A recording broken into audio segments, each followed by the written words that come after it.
Hello there, everyone, and welcome back to the Metagame, the series where we not only talk about board games, but also talk about talking about board games. And today, we are certainly going to be doing the latter.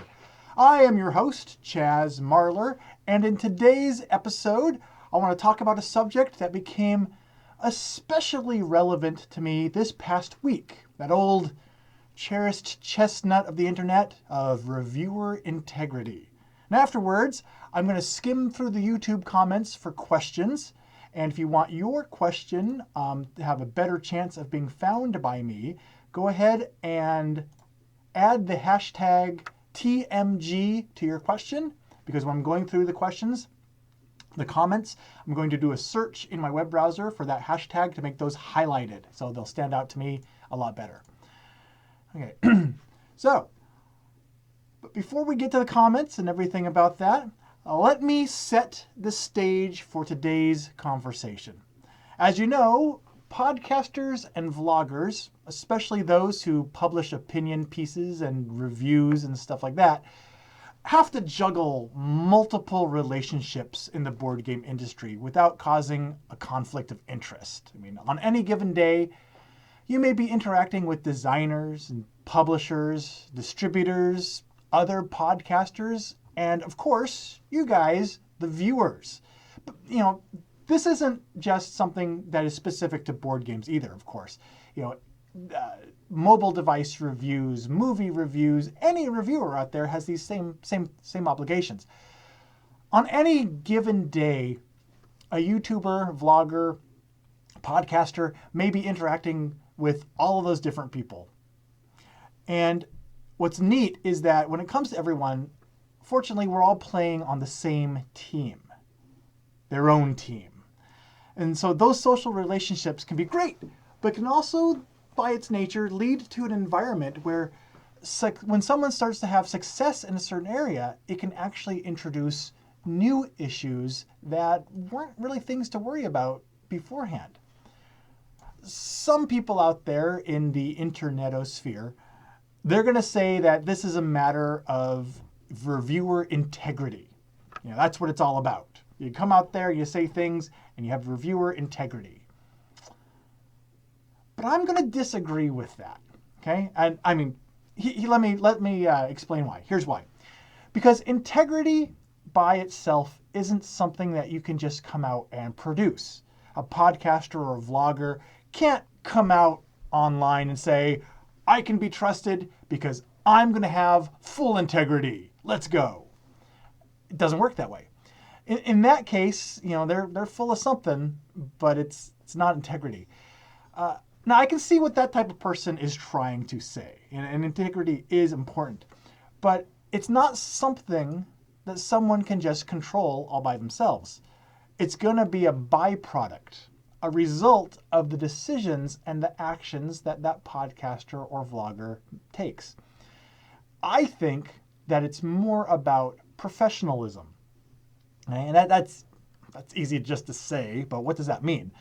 That is the professionalism produced by picking what you say, especially when it's critical of another, and how you say it, how you present it, and why.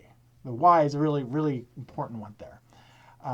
Integrity is a credit, kind of, to me. I see integrity as a credit that a podcaster will slowly build up with their audience over time. It's like this mutual relationship. And for better or worse, it's much easier and faster to lose that credit of integrity than gain it. Now, that's why the events of this last week got me thinking so much about this subject. As you viewers out there may or may not know, as of Monday, March 21st, I accepted a position as the Community and Customer Relations Manager with Passport Game Studios. So essentially, I'm going to be handling the majority of Passport's social media and YouTube presence, in addition to providing customer support. Now, this is awesome. This is a great job that I'm really excited about. Not only because it means having a job doing what I'd pretty much be doing as a hobby anyway, but also because I'm hoping that, this position will lead to other opportunities in the board game industry as well. And, that's great. But it also means that now I'm an employee of a specific board game publisher. And this is a different position than most other board game YouTubers and podcasters find themselves in. So before accepting the position, I thought a really long time about how this position could affect my ability to produce the content that I want to. I mean, obviously, if my channel starts to become flooded with undeservedly glowing reviews of Passport Game Studios products, it's gonna be obvious that something's up, and that unprofessional decision would deservedly just decimate any credit of integrity that I have accumulated. So that's an aspect of the publisher/podcaster relationship, that's pretty straightforward. If someone changes their tune dramatically, it's going to be pretty obvious. Now, when you speak about subjectivity versus objectivity, that's one of the things I want to focus. I've been focusing on as well. Subjectivity versus objectivity, and to make sure that your audience is aware of why you're telling them what you're telling them. Easy peasy. So that got worked out, and I came to terms with all of that, and I made a plan, and I was prepared for this. But then there was another wrinkle that was thrown into the mix that, to be honest, I hadn't considered at first. Shortly after announcing my new position with Passport, a friend of mine asked how this would affect, my recent series on Board Game Breakfast about Asmodee's new policies for online brick and mortar and retailers. So I asked them, what do you mean? And they pointed out to me, they said, Chaz, you work for a publisher now. Is it really proper for a representative of one publisher to publicly criticize the policies of their competition? And that one made me stop and think, because I was really surprised that someone other than me had such a good point. I mean, really, it was an excellent example of integrity versus professionalism. A vlogger could respond, to that type of statement, that type of question, by claiming, no problem. I'm going to continue to say whatever I want to say about any topic I please because my integrity will not be compromised. Fair enough. But is that really how it works? Because, such a stance, while certainly zealous, wouldn't necessarily be a professional approach. And that lack of professionalism would be one of the things, under the wide array of things, that could chip away at the very integrity that they are trying to cultivate with that stance. Now, as for me, fortunately, the Asmodee series on Board Game Breakfast has already come to its own natural conclusion. So, that's already water under the bridge, and that was finished before all of this started. But I thought it was important to think about, because it really made me realize the increased complexity that my new position is going to present to me. Now, integrity itself. Integrity is something that is really important to me. And I hope that that is projected through the content that I have produced to date. So I don't want to lose it, because once you lose it, it's nigh impossible to get it back. So I've discovered that there's still actually a lot to think about. And this is something that directly affects you, the viewers too, of course. And that is why I wanted to make it the topic of today's metagame discussion. So that's what I want to open the doors for. What do you think about social media integrity? Is it an all or nothing thing that cannot be compromised? Or are there times where it's appropriate for a vlogger to be objective and other times where it's appropriate to be subjective in the content that they produce. Now, I'm not talking about like hiding facts or lying or saying things they don't think are true. I'm talking about examples like with Kickstarter stuff. I'm talking about objectivity would be doing a product preview or overview, and subjectivity would be more like doing an opinionated review of a product. Are there times when it is appropriate to do one approach versus the other, and in doing so, retain your integrity as a vlogger, YouTuber, podcast, etc.? So that's what I'm really curious about. And the best way to find out what you guys are thinking about it is going to be to turn over to the comments. So let me do that now. Let me move over to the fun comments, oh fun. And let me grab my search tool.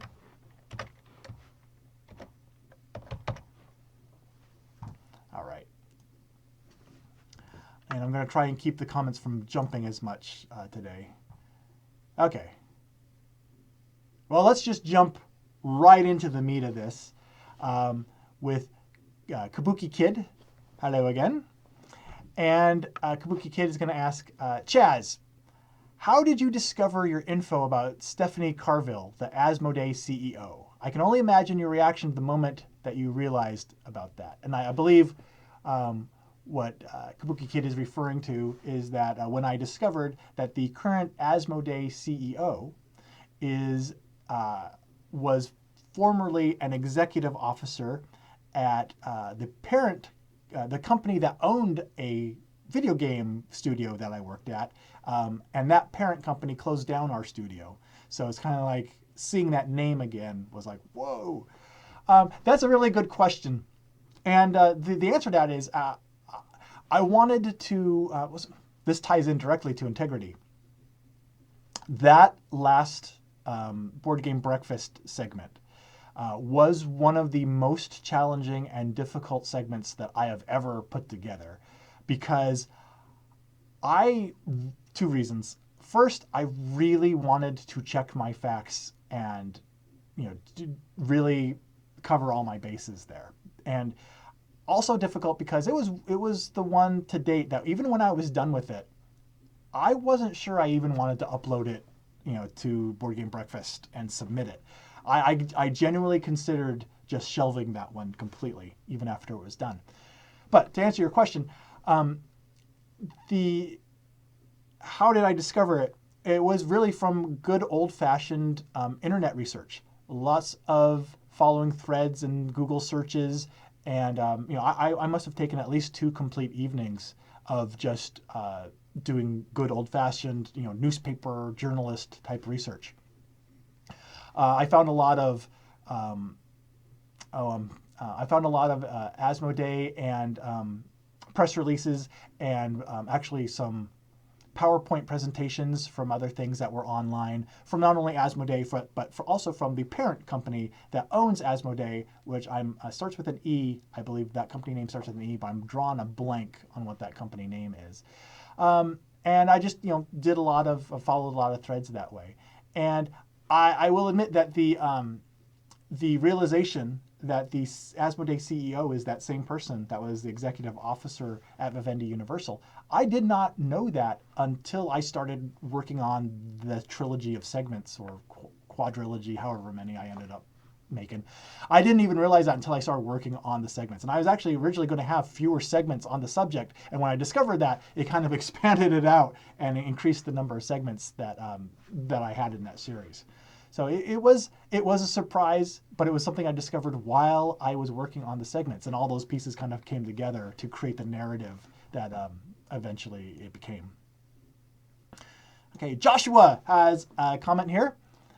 That's a good point regarding criticizing Asmodee as a Passport employee. I have to say I wholeheartedly agree with that statement that my friend pointed out to me.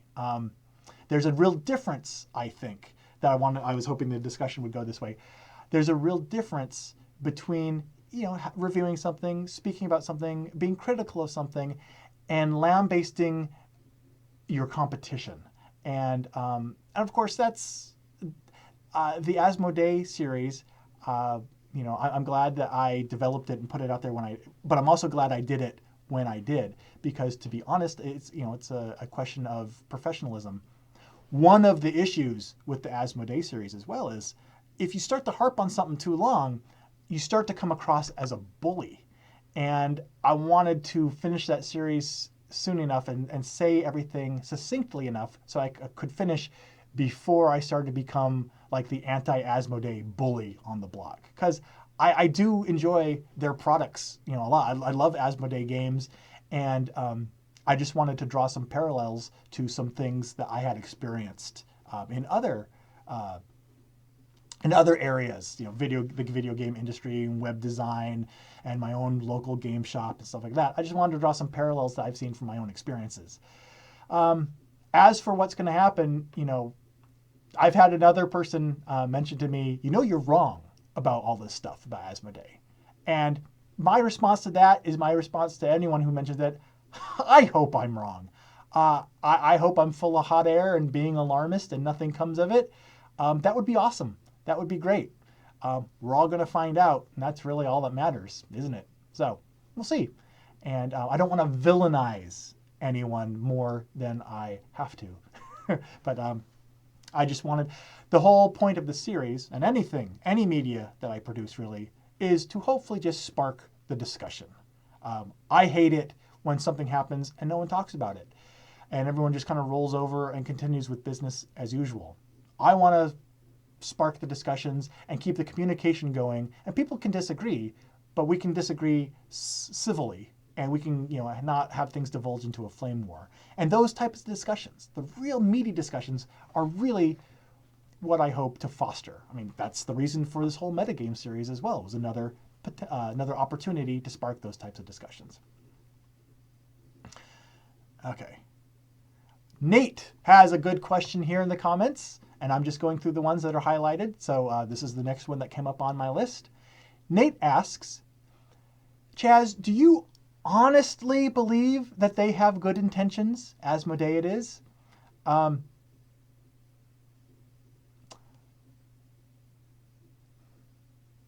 think that what I published in the segments it stands on its own. I think I said I don't want to beat a dead horse more than I already have. I think that there's individuals, in every area of the board game industry that love games and love the community and love producing things. So I think that sometimes companies have some tough decisions that they have to make.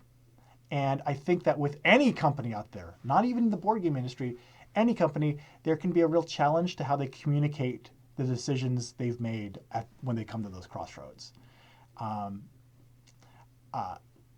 Everyone will admit that every company's purpose is to make money. I mean, the reason I'm able to be here talking to you today is because I have another business that I built with the purpose of not even related to board games. I have another business that I built up over the last 15 years with the purpose of making money, so that with the goal of doing what you have to do long enough that eventually you can start to do the things that you want to do.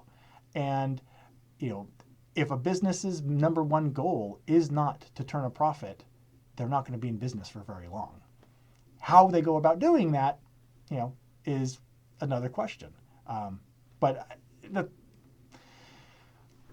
it's kind of I hope that's not ambiguous. I didn't mean for it to be ambiguous. It's more of a thing where there's so much that you could talk about this topic that it's hard to narrow in on one thing without going on to a 20-minute diatribe. And a 20-minute diatribe is not what I wanted this segment to turn into. So let me continue on. Benjamin asks, are you at all worried about the reverse of the reviewer integrity issue? That your online presence might affect the way your employer views you? Oh yeah. Fortunately, I'm working with people who are already familiar with my work online, which is a fantastic perk of what the internet can do. So, that's one of the reasons that we started the discussion in the first place, and one of the things that helped get my foot in the door, which is another actual entire metagame episode I want to do about breaking into the board game industry and different ways to do that. Because if anyone's like me, every minute I get to spend online and working with the board game community is like a dream come true. And the possibility of being able to do something like this for a living, full-time or part-time or whatever, is just fantastic. So that was another thing that I wanted to share with everyone. So that might be an entire separate episode. So that's why I'm going to be brief in that. But the short answer to your question is that yes, I worry about that reverse integrity. And I think that boils down to what I was talking about professionalism. Like, for example, I'm working today. And I told my new employer, hey, I have certain obligations with the Dice Tower that, I have a show I'm going to do on Fridays where I'm going to have to take a long lunch or, kind of an extended break to produce the show. Because that is an obligation I have. And they understood and were like, go for it, man. That's great. And we're supportive of that. And we're able to professionally understand that there's multiple balls in the air, and there's going to be, it's going to require some things to be flexible, and with the number one goal of still getting all the work done. But so yes, there was that. And I think that the door swings both ways that way. And I think I'm in a really fortunate, amazing position to be able to be doing what I'm doing right now. Speaking of doing right now, let's continue doing what we're doing right now and move on to the next question. That was a smooth segue transition. Wow, that was really good. Let's move on. Okay. Jerome, hello. Jerome asks, will you resign when Asmodee purchases Passport? Will I resign when Asmodee purchases Passport? If Asmodee purchases Passport, I don't know if I would have the opportunity to resign. It depends how many of my videos they have watched and what their opinion of them is. I'm just going to leave that right there because I'm getting scared. Let's move on to the next question. Will your Matias, I'm sorry for butchering your name, but Matias asks, will your new employer make a difference of private Chaz against employee Chaz? Many have problems with that. Yeah, and I think that goes to the previous question about the reverse integrity. That was one of the things that was very important to me, to delineate the work that I'm going to be doing, corporate work, versus my kind of public persona with Paradise, and the Dice Tower. And my Passport was great. I actually, over the last 2 years, I have spoken with other publishers for potential employment opportunities or projects to work together on. And none of those really have panned out. So with Passport, that was really important to me. And so we established guidelines and delineated things beforehand. Time will tell if I'm able to, uphold my own integrity and professionalism the way that I need to, but it's going to be a challenge I'm really looking forward to. Just being able, I think that the reason that I brought up the objectivity versus subjectivity argument is because I think that's going to be really important, knowing when to speak about reviews and overviews and such versus opinionated reviews and stuff like that. And I think the audience appreciates that. And as long as it's communicated, here's why I'm telling you this, I think that everyone so far has been really supportive of it. So, good question, though. Thank you very much. Plumpy Thimble has posted a question or comment, something with the hashtag. Let's find out what wow, it's a big one. Let's find out what it is. Plumpy Thimble mentions, integrity is really important for a YouTube reviewer, but the audience has some responsibility to know their own tastes in regard to game reviews, because people develop an emotional bond with the people that they watch. Generally, they're going to notice if all of a sudden they're no longer consistent in their opinions and content. Wow! Thank you, Plumpy. That is an excellent point. Yeah, and I agree with that too.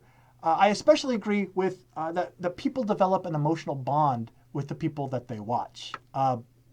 Boy, howdy, that's true. A couple of quick examples with this. Um, I remember seeing my first one of the first concerts I ever went to was a Weird Al concert. I have been a Weird Al fan since Dare to Be Stupid, and that's when I was introduced to Weird Al, and instantly became one of my favorite musical artists of all time. And when I went to my first concert, I remember seeing him up on stage, and you have that surreal moment of I'm seeing it live, that guy that I've only heard, through my tape players and CD players, or if you're particularly ancient, 8-track tapes that you have still in a box in your garage for some reason. But that's not the point.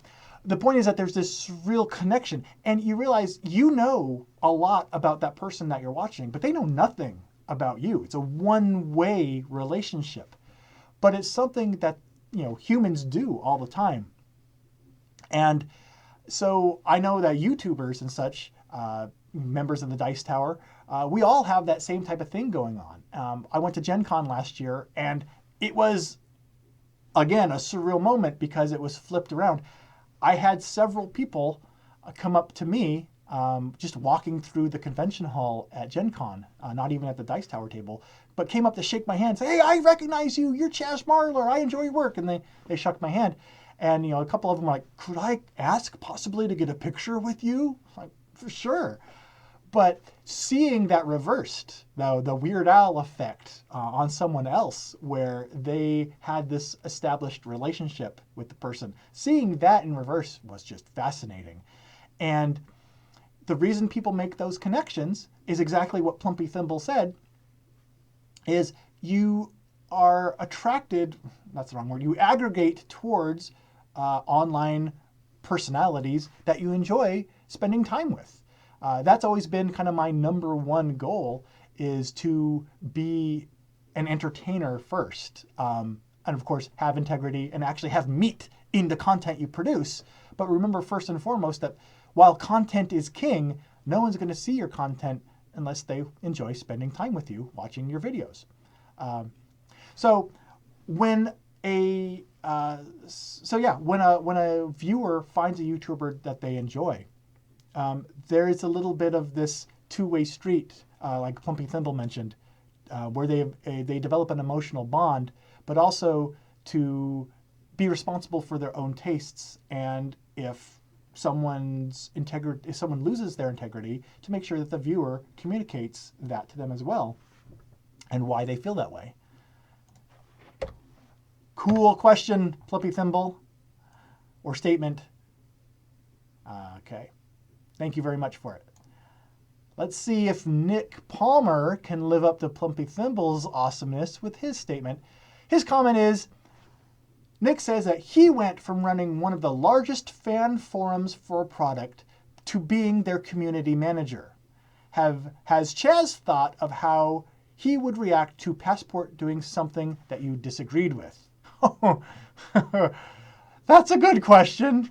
Wow, yeah, that is certainly something that kept me up at night before I accepted the position.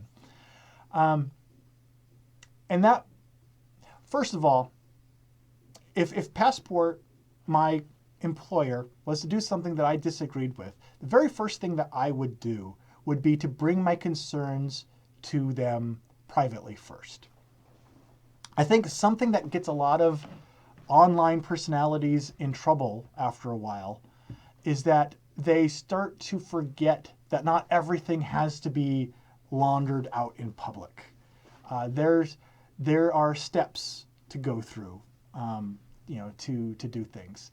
And so I think that in that sort of environment, it would be more appropriate and professional to bring the issue up internally first. And that's not just with Passport and covering my own butt, with this. I think this goes for everybody.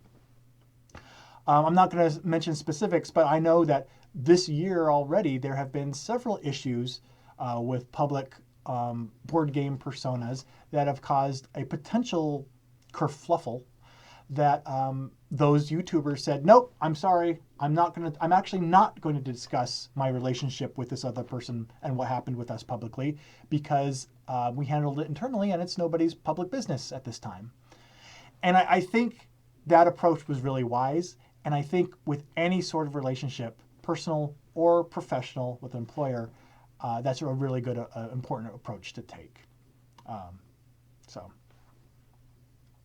Okay, wow, good question, Nick. You definitely reached the Plumpy Thimble standard there of excellent question. So let's continue to the next one and see what we got here. Joshua posts, can you review games generally? I think that you could, but it's dicey. I enjoy your thoughts on gaming trends and thoughts about the industry as a whole that you could still do and would have. Then he, next comment, I guess he ran out of space, ... more insight. Oh. That you could still do and would have more insight, don't you think? Wow, I butchered your statement there. I'm sorry, but it got split in two. That's a good question. Can you review games generally? I'm not 100% sure. I understand exactly what you're getting at, but I'm going to assume that you mean kind of a topical, not detailed analysis of a game when you review it. Instead of going into a 15, 20-minute detailed synopsis of all of the things you like and don't like and why, kind of coming out with a topical, quick shot method of, I like this one, I don't like that one, and kind of being more generalized that way. If that's what you're talking about, sure, I think you can do that. To be honest, I don't know how helpful that content would be to the viewer.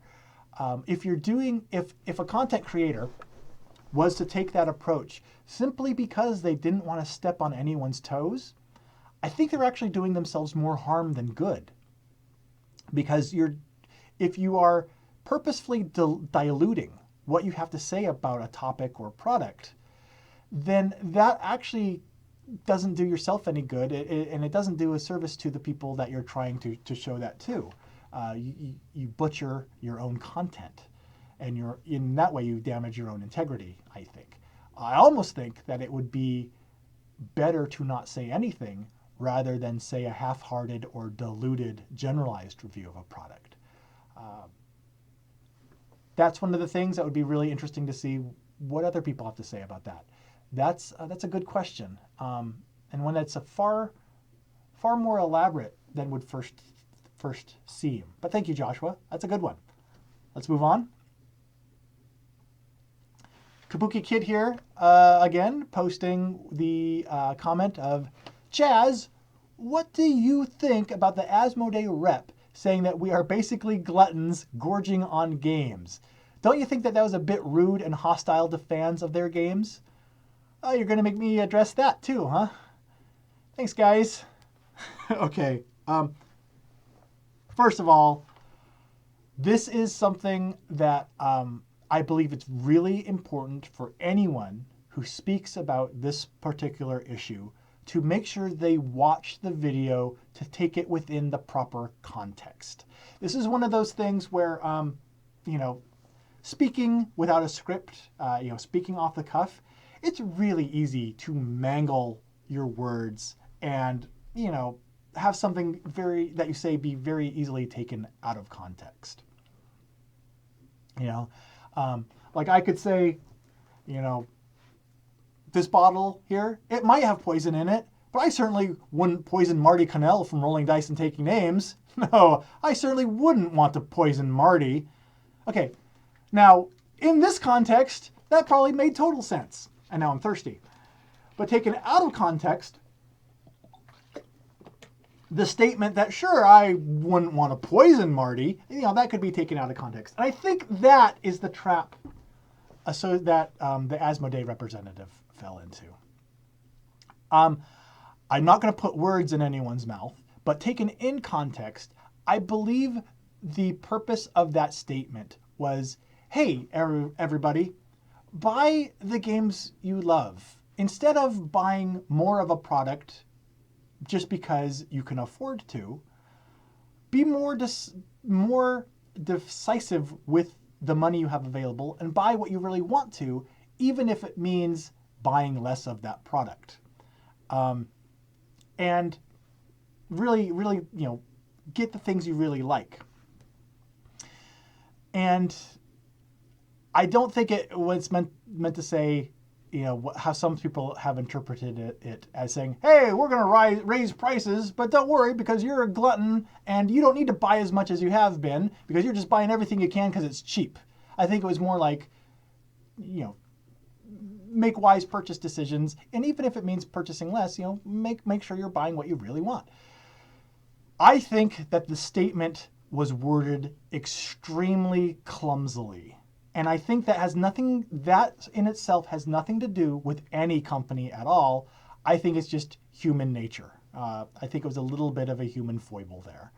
And everyone knows how critical I have been of certain things.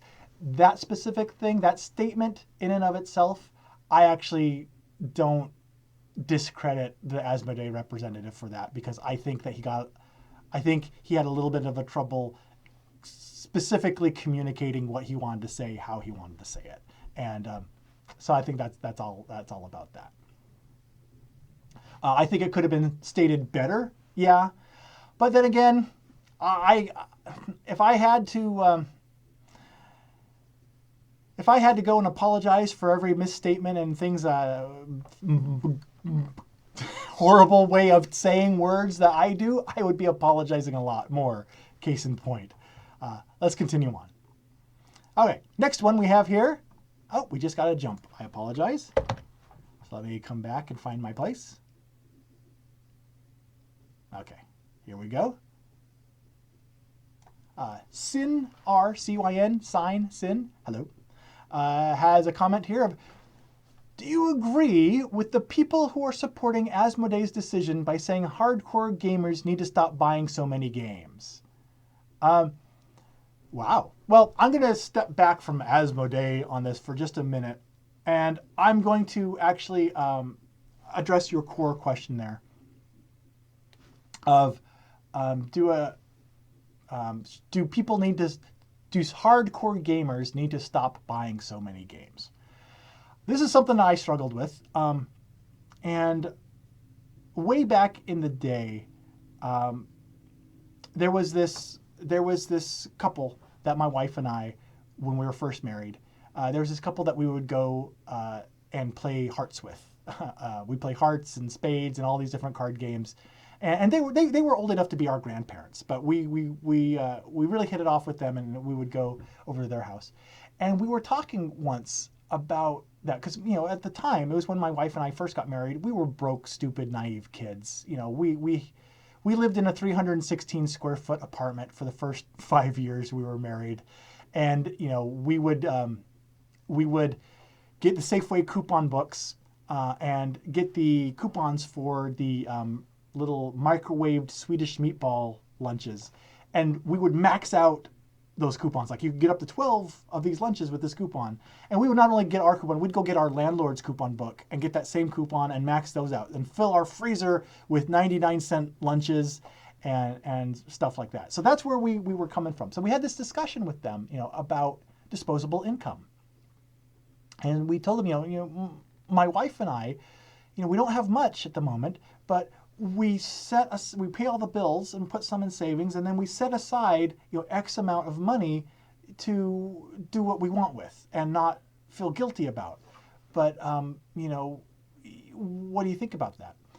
And they mentioned that their point of view on it was that they felt that if you're paying the bills and you're taken care of and your plan is in place and it's working, they agreed that you need a little bit of disposable income to keep yourself from going crazy or exploding and overpaying when you blow a fuse. So that was important. And as for what you spend it on, doesn't matter. It's your disposable income. As long as it's not harming you or someone else, be it board games, lottery tickets, a cheeseburger, carpeting for your house, a new car, paying your car off earlier. Doesn't matter. If you set it up that way and you have your income, it doesn't matter what we spend it on. And the point of that story is that it answers my opinion on your question. Do hardcore gamers need to stop buying so many games? No. If you have it within your financial means to do so, and you have it budgeted and allocated, spend your disposable allocated income on as many games as you want. If that's the whole purpose of money, is to purchase goods and services that make you happy and keep you safe and fed and all that. But that's what money's for. So no, I think anyone who arbitrarily says you're buying too many games or whatever, I completely don't agree with anyone that draws an arbitrary distinction on how much you should buy. Everyone is different. But if it's within your means and you have the budget for it, do what makes you happy. Okay, hope that answered your question. You got an answer and a story. So let's see if I can answer any more questions directly. Plumpy Thimble is back. Hello again, Plumpy Thimble. And they mentioned that as a consumer, Plumpy Thimble doesn't like the new Asmodee pricing structure, but they get it. Like Chaz has said, they're a business, but it's annoying to see it disguised as being to our benefit. And I think that's one of the main complaints I've seen people have about potential policy changes, is that I've actually heard some people say, look, business is business. If you need to raise prices, go ahead. It sucks, but that's life. Just be straightforward with us. And I'm not singling out Asmodee. This is just, for any company. But if you try to spin it and say, oh, we're trying to do this great new program that's going to benefit you, but involves raising prices out of necessity. People see through spin all the time. Just be straightforward. I'm a big fan of transparency in things. There's no reason for people to hide certain things. I think we arbitrarily, out of pride or shame or guilt, people having more than what someone else has, I think we have this culture of trying to hide that and protect people. I don't think it's necessary all the time. Sometimes, of course, like I talked about, if you have a problem with an employer, keeping it private first before just broadcasting it to the world.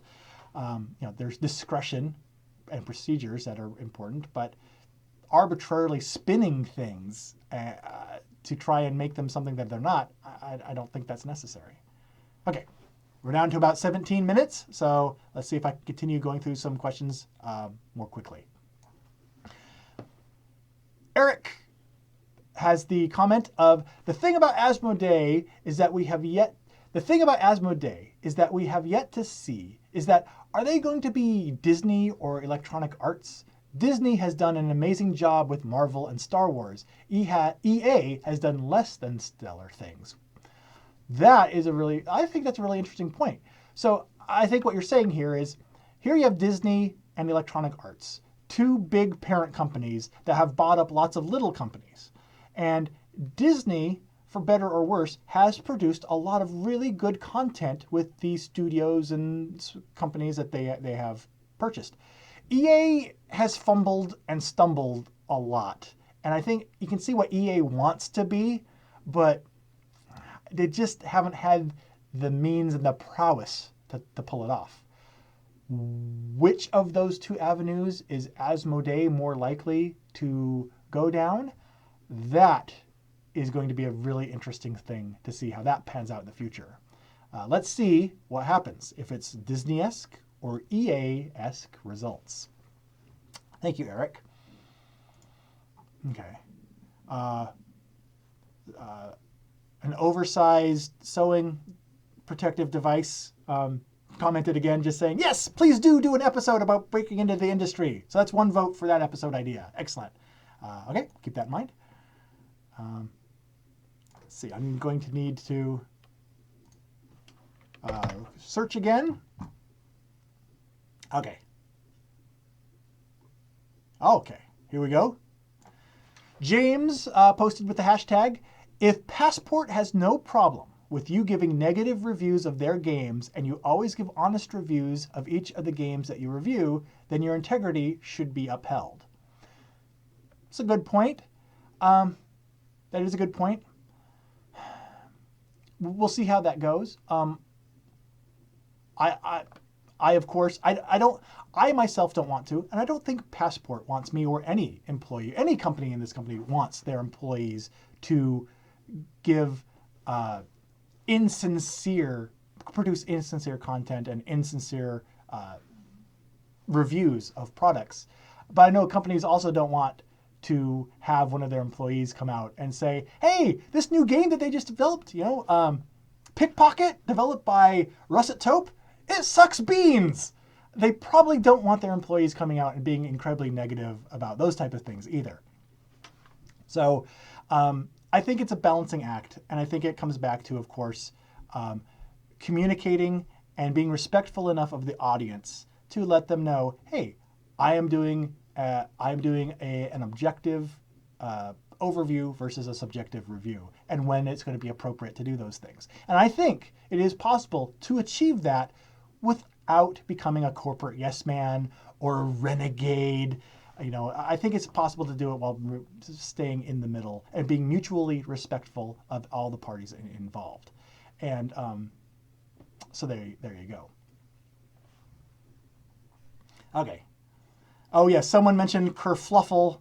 I butchered. I vassalized that word, didn't I? I apologize. Okay. Chuck posts. By the way, Chaz, thanks for the component proponent feature today, validating my faith in matte sleeves. Oh, which are all I use and have gotten guff for in the past. Oh, cool. He's responding to actually another video, which I think went up just about an hour before this broadcast started. A new component proponent video on the Dice Tower channel. Still available for viewing and streaming. Watch early, watch often. So thank you very much for the feedback. I'll just say I was genuinely surprised at the increased better performance of the matte sleeves. And I never bought matte sleeves before doing that test, and I think matte sleeves are probably all I'm going to buy from here on out. So cool. Okay. Oh, no, the comments, they jump. Okay. Finding my place. Let's see. Do you agree with people supporting hardcore gamers? We talked about that one. There was a big gap. Sleeves. Here we go. I'm back. Jarb2104. Hello, Jarb. Always nice to see your comments. Jarb comments, asks, what if you talk good about someone who's just terrible?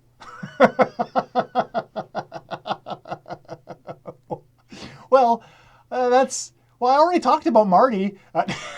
Marty is wonderful also, by the way.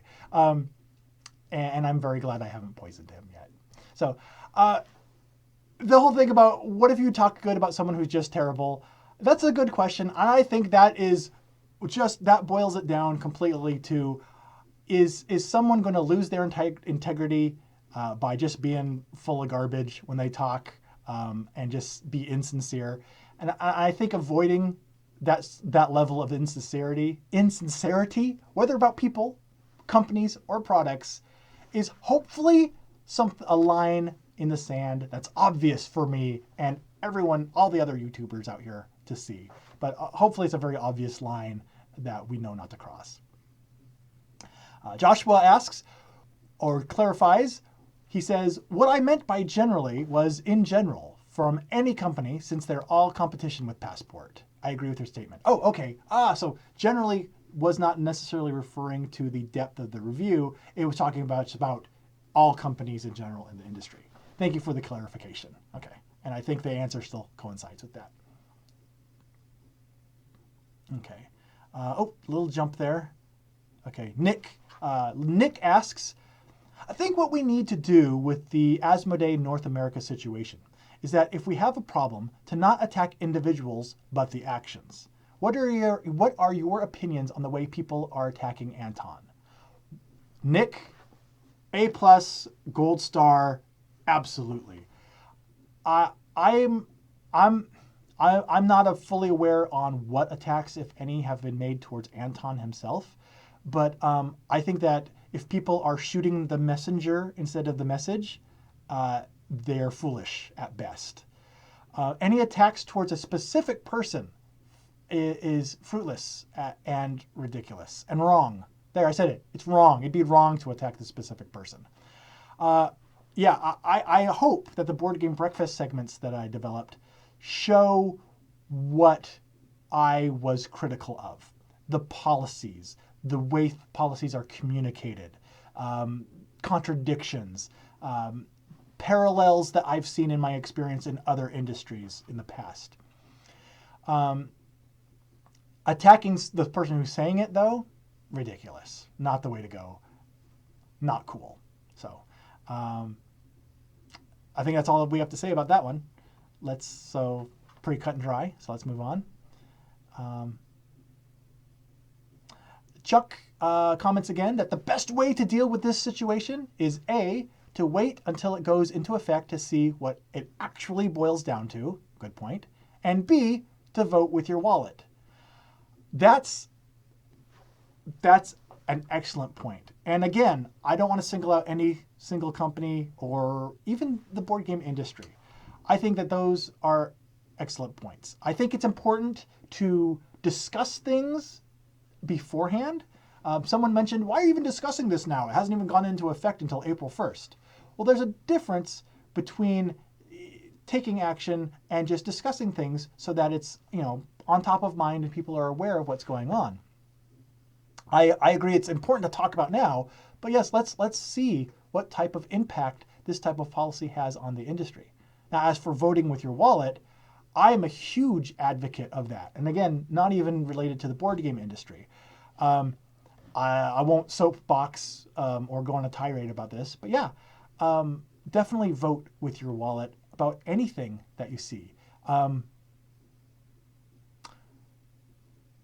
There's a sandwich shop that was, when I worked in town, was super convenient to go to for lunch.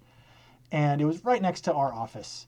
But I discovered some things about their own work policies and things that the CEO did and the way that they did overtime or didn't pay overtime and such for their employees that it disgusted me with this article. So I stopped eating at this super convenient sandwich place for lunch. And it's been over 2 years and I never went back. And I don't know if that vote with my wallet really has made any impact on anything, but I sleep better at night. So I'm a big advocate of that. Yes, vote with your wallet. All right. Also, vote with your thumbs up on any Chaz Marler related video you may find on the internet today. That's also always good advice. Okay, moving on before I put my foot any further into my mouth. Okay, Matthias again, I apologize if I butchered your name. Matthias asks, do you have any media training since you could be in the same boat as the Asmodee rep soon? Oh, how the tables have turned. Do I have any media training? I took, not really. I was in my high school journalism class for 3 years in high school. I actually learned some really good, journalism teacher there was awesome. I learned some really good things about journalistic integrity and how to ask questions and adhering to deadlines. Man, Miss Jordan, you were awesome. If something happens where I find myself in a similar boat as any other representative, actually, I think there is something I learned in that high school journalism class that I think myself and everyone else can always benefit from. The teacher of that class printed out this foot tall, like 6 feet wide banner, and she plastered it up on one of the walls in the journalism room. And it was a banner that had 3 words on it. And it just said, check your facts. And that is a mantra that putting together board game breakfast segments or reviews or any sort of commentary, the mantra of check your facts is something that has stuck with me. And I did some journalism stuff and some things like that in college. But to be honest, nothing else that I learned had the impact on me and it has been returned to as often as that simple little banner that my high school journalism teacher put up on the wall. Check your facts. Know what you're saying and why, and everything else will fall into place. All right, we got 5 minutes left, so let's see if we can do some quick questions. So we can watch the questions just jumped again, so apologize since we're short on time. I'm jumping to the end of the comments. Nazca Games. Hey, Emerson. Nazca Games comments. I hope Tasty Minstrel Games doesn't approach you and say, hey, you took our hashtag. Sometimes I wish I could preview some of the comments beforehand. But he continues, just joking. Keep up the great work, Chaz. And by the way, I did give you a shout out on the EGN podcast. Thank you, Emerson. It's another thing. Speaking of integrity, Emerson is one of my favorite board game designers.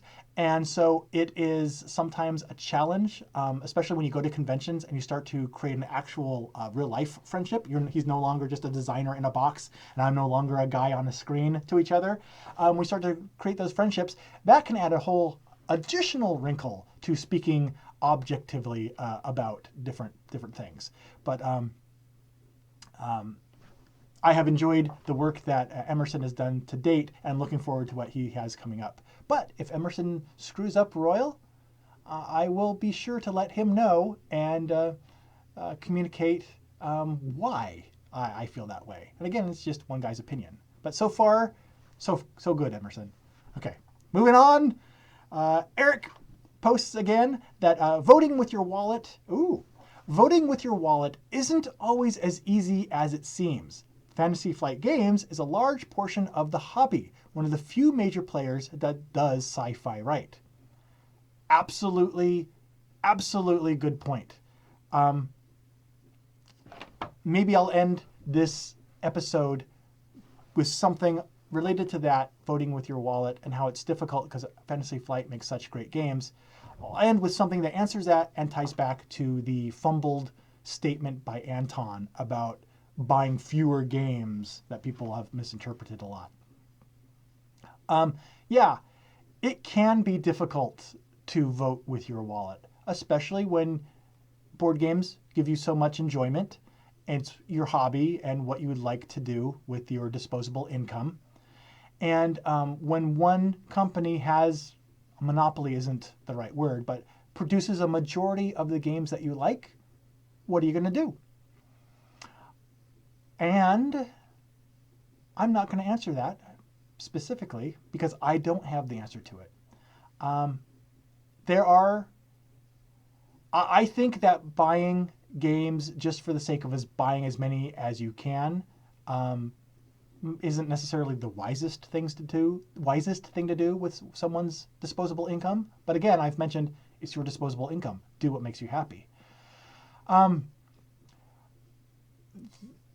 I personally haven't hit the point where I have had to make a decision to not purchase a game because of the policies instituted by that publisher. However, if I get to the point where I'm convicted and I feel that way, yeah, it's going to be difficult for me personally to make that decision and not buy the game. And it's going to go right back to like how it was with that sandwich shop. Is the lack of my purchase really going to have an impact in the big scheme of things? Maybe not. But will it help me sleep better at night? Maybe so. We're tying this all together at the end here. That's a decision that the consumers have to make as well. And in a very real way, that is a way that is an aspect of board gamer integrity that the viewers and the consumers have a responsibility to live up to.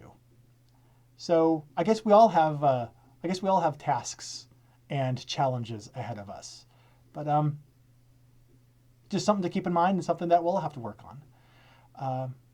I'm going to end right there because that kind of tied everything that we've talked about today together. And if I keep talking, I'm going to go get really navel-gazily and just go way off in the stratosphere, and which I don't think anyone wants to see. But wow, thank you so much for all of the excellent commentary in the comments. I know I didn't get a chance to respond to everyone's specific question, but I do usually go back and try to look through the chat logs afterwards. And of course, you're always welcome to post comments in the video after it goes live on the channel. But in the meantime, I just want to thank everyone for joining me for this episode of The Metagame. And remember, for more board game news, reviews, and commentary, be sure to check out and subscribe to both the Pair of Dice Paradise and the Dice Tower YouTube channels. And also, please follow us on Twitter and Facebook as well. Because, thanks in large part to the internet, begging people to be your friends no longer sounds creepy. Now, until next time, I've been Chaz Marler, and together with the comments section, we have been playing The Metagame. Thanks so much for watching the Dice Tower videos. Find more great videos and reviews as well as our top-rated audio podcast at Dicetower.com. You can also find other great shows at Dicetowernetwork.com. I'm Eric Summerer, and you've been watching The Dice Tower. The Dice Tower is sponsored by Cool Stuff Inc., where you can find great games for great prices. Cool stuff in stock. Check them out at CoolStuffInc.com.